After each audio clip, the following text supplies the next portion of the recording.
சிவாய நமக. வணக்கம். நான் பொன்மாணிக்கவேல் பேசுறேன்.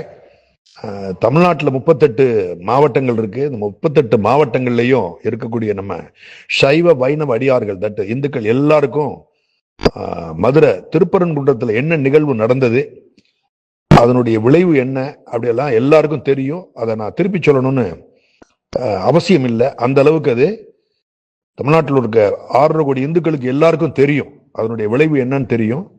ஒரு விரும்பத்தகாதது நிகழ்வு. இது போக சமய நல் உணர்வுக்கும் இது போக சகோதர தத்துவத்துக்கும் எதிர்மனை விளைவுகளை உண்டாக்குறதுக்கு வேண்டிய பொட்டென்ஷியல்ஸ், அந்த ஆக்கம் அதுக்கு இருக்கு. இப்படிப்பட்ட ஒரு விரும்பத்தகாத அழிவுபூர்வ நடவடிக்கைகள் எதிர்காலத்தில் எல்லளவு கூட நடக்கக்கூடாதுங்கிறதுக்கு வேண்டிய ஒரு தடுப்பு நடவடிக்கை எடுக்கணும். அந்த நோக்கத்துல தமிழ்நாட்டில் இருக்கக்கூடிய இந்து முன்னணி இருக்காங்க. நம்ம திருப்பூர்ல அவருடைய பிரசிடென்ட் மிஸ்டர் காடேஸ்வரா சுப்பிரமணியம் அவங்க தலைமையில எல்லாரும் கலந்துக்கிறாங்க. அதுல எல்லாரும் கலந்துக்கிறாங்க. கவன ஈர்ப்பு போராட்டம். அதன் மூலமா நம்ம ஜனநாயக ரீதியா ஜனநாயக முறைப்படி சட்டத்துல அனுமதிக்கப்பட்ட முறையில அவங்க அந்த கவன ஈர்ப்பு போராட்டத்தை நடத்துறாங்க. எல்லாரும் வந்து கலந்துக்கணும். கலந்துக்கூடிய கூட்டம் அது கொஞ்சம் தமிழ்நாட்டிலே எல்லாருக்கும் ஒரு நல்ல ஒரு உணர்வை ஏற்படுத்தணும். நல்ல ஒரு உணர்வை மனசுல ஏற்படுத்தணும். அந்த அளவுக்கு நம்ம எல்லாரும் வரணும், மறந்துடக்கூடாது. இத யாரும் வேற வேலை எதுவும் இருக்குன்னு சொல்லியும் நம்ம புறக்கணிச்சிடக்கூடாது.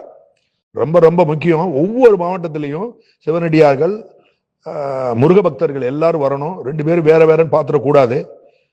சிவனுக்கும் முருகனுக்கும் பதி இலக்கணம் 2மே ஒண்ணு அப்படின்னு சொல்லுவாங்க. அதனால 2ஐயும் பிரிச்சு பார்க்க கூடாது. அவங்க எல்லாம் பிரிச்சு பார்க்கறதுக்கு ஆன்ம நட்டம் ஏற்படும் சொல்லி நம்ம பாமன் ஐயா அவர்கள் சொல்லியிருக்கிறாங்க. எல்லாரும் வரணும். செய்து எல்லாரும் வரணும். கண்டிப்பா வரணும். எவ்வளவு பெரிய வேலையா இருந்தாலும் அன்னைக்கு மட்டும் ஒரு அரை நாள் ஒதுக்கிட்டு வரணும். முக்கியமா மதுரையை சுந்தரக்கூடிய தூத்துக்குடி, திருநெல்வேலி, கன்னியாகுமரி, அப்புறம் சிவகங்கை, ராமநாதபுரம், திருநெல்வேலி, அதுக்கடுத்தது திண்டுக்கல், இந்த மாதிரி மாவட்டங்கள் இருக்க எல்லாரும் கண்டிப்பா அவசியமா வந்துடணும். வரணும் சொல்லி நான் மீண்டும் வேண்டி கேட்டுக்கொள்கிறேன். சிவாய நமக, சிவாய நமக. நம்ம அந்த கவன ஈர்ப்பு நடத்துற இந்து முன்னணி அந்த அமைப்புக்கு முழுக்க நம்ம வந்து ஒத்துழைக்கணும். கண்டிப்பா ஒத்துழைக்கணும். ரொம்ப முக்கியமான தருணம். கண்டிப்பா ஒத்துழைக்கணும். எல்லாரும் வரணும். கவன ஈர்ப்பு போராட்டம் எப்ப நடக்குதுன்னா, வர்ற பிப்ரவரி மாசம் 4ஆம் தேதி மதியம் 3 மணிக்கு. அதனால நம்ம 2 மணிக்கெல்லாம் நம்ம வந்துடணும்.